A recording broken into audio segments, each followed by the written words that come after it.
यकीनन आप में से बहुत सारों ने PIA में सफर किया होगा। गिलगित बल्तिस्तान में पहली परवास ब्रिटिश रॉयल एयरफोर्स ने की थी। अपनी सियासी ताकत और शान और शौकत को जाहिर करने के लिए गिलगित बल्तिस्तान के मुख्तलिफ इलाकों में 3 दिन का सफर किया और मौजूदा दौर में गिलगित बल्तिस्तान को बाकी दुनिया से मिलाने का काम PIA ही कर रहा है। गिलगित एयरपोर्ट की तामीर जो है वो 1948 में शुरू हुई और उसकी तकमील जो है वो 1958 में हुई। गिलगित एयरपोर्ट की तकमील से अब तक 2 बड़े हादसात हुए हैं। पहला हादसा अगस्त 25, 1989 PIA flight PK404 departed Gilgit for Islamabad. इसमें 54 मुसाफिर ऑन बोर्ड थे।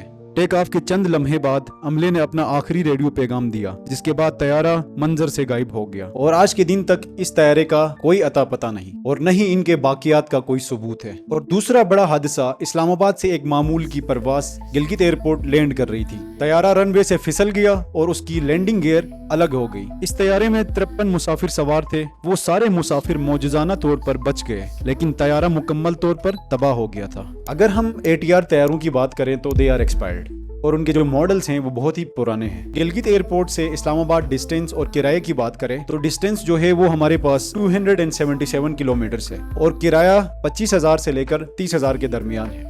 और गिलगित एयरपोर्ट से इस्लामाबाद का सफर टोटल 50 से 60 मिनट का है। अगर हम रेट्स और टोटल डिस्टेंस को कंपैरिजन करें तो इस्लामाबाद से कराची का जो टोटल डिस्टेंस है वो 1127 किलोमीटर है और उसका जो किराया है इस्लामाबाद से कराची वो तकरीबन 25,000 से लेकर 30,000 के दरमियान है। लगभग सेम ही है। एक तो हमारे एक्सपायर्ड प्लेन्स और ऊपर से इतना किराया। अगर देखा जाए तो गिलगित बल्तिस्तान की आवाम के साथ ये बहुत ही अनफेयर है। तसव्वुर करें कि मुसाफिर इस्लामाबाद से गिलगित की परवास में सवार हैं। गिलगित बल्तिस्तान के पुरकश मनाजिर को देखने के लिए पुरजोश हैं।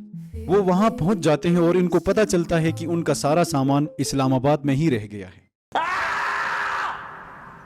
तो आप देख सकते हैं कि PIA की कितनी बड़ी मिसमैनेजमेंट है इसमें। और हाल ही में एक और मसला चल रहा है। 1948 में गिलगित एयरपोर्ट के लिए ली गई 648 कनाल जमीन के कंपनसेशन के पैसे अब तक गवर्नमेंट ऑफ गिलगित बल्तिस्तान ने अदा नहीं किए। अदालती फैसलों के बावजूद, जिसमें इस्लामाबाद और हाई कोर्ट भी शामिल है, हम गवर्नमेंट से यही अपील करते हैं कि इस मसले को प्रायोरिटी बेस पे हल किया जाए।